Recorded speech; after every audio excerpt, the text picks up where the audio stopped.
Good morning, and today is day 26, and we are reading from John chapter 12, continuing to the end, verses 20 through 50. Now, in these days, Jesus is declaring his upcoming death and resurrection. He's sharing with a crowd that included both Jews and Greeks, and we have the Greeks who wanted to see Jesus, and then we have Jewish leaders who we discover are blind to Jesus. Those who wanted to see him were treated to a special word picture personalized to their culture. Jesus took time to illustrate for them the great truth he was sharing. He made it real. He made it relevant. He shared it in a way that they could really see him. Those who didn't want to see him weren't ignored. They heard another miraculous experience of the Father speaking from heaven. They had seen his undeniable miracles. However, they were choosing not to believe, the consequence being their own blindness.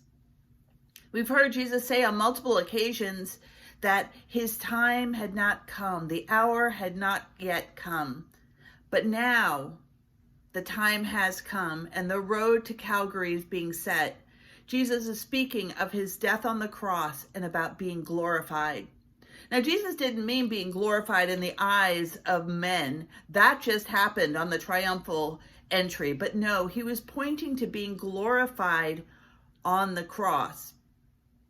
So Jesus uses a word picture that would have been familiar to the Greeks to describe what was about to happen. He says that unless a grain of wheat falls to the ground and dies, it remains alone. But if it dies, it produces much fruit. For a seed to become a plant and bear fruit, it must first be cut off from the source. It needs to be buried in the ground, and only then is there the hope of new life. Jesus' death and burial were necessary. Before there could be resurrection power and fruitfulness, there needed to be death. He tells us that as followers of Christ, we too must be willing to die. Die to our lives in this world, seeking the things above and not the things on the earth. We must be willing to lay down our own desires and our own will to follow him and to serve him. I wonder what things in our lives we're holding on to that he is calling us to die to lay down, so that we too may receive resurrection and produce fruit. The Gospel of John does not record the prayer of Jesus in the Garden of Gethsemane, but the idea behind that prayer is expressed here. Jesus' soul is troubled as he faces the agony to come.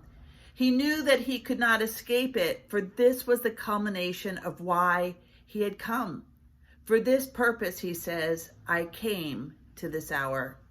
The cross, which has cast a shadow over the entire life and ministry of Jesus, would now become a reality in the experience of Jesus. In this moment of surrender, for the sake of the crowds, the Father puts his yes and amen on the Son with a voice from heaven saying, I have both glorified it and will glorify again. Jesus goes on to talk about his death and resurrection. He was telling them that he must die, that he would be lifted up on a cross, but also that there would be a lifting up into new life, and that this very act would result in all peoples being drawn to himself. Jew and Greek, male and female, slave and free, all peoples. He then returns to this analogy that he's spoken about before of light and dark. He is the light, but he recognized that his earthly ministry, the light of his earthly ministry, was about to go out. But just as sons and daughters possess the characteristics of their parents, we as followers of Jesus become children of light. Not only to enlighten our own lives, but to carry that light into the world until he comes again. I wonder how we are shining his light in our lives, in our jobs, in our relationships. Jesus also challenges those present, which included Pharisees who had secretly believed in him. that they must choose between the praise of man and the praise of God, fearing man and fearing God. Jesus had explained that if anyone served him, they would receive honor from God. Yet there were many who loved the honor that comes from men more than the praise that comes from God.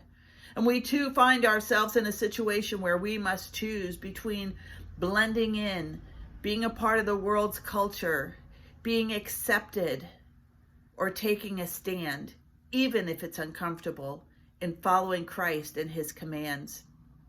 Jesus ends this time with a last appeal to the crowds to believe in him, to come into the light and receive the salvation he offers.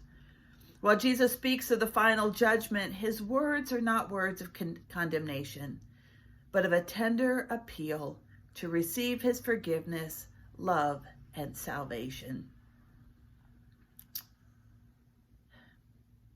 Will we receive it?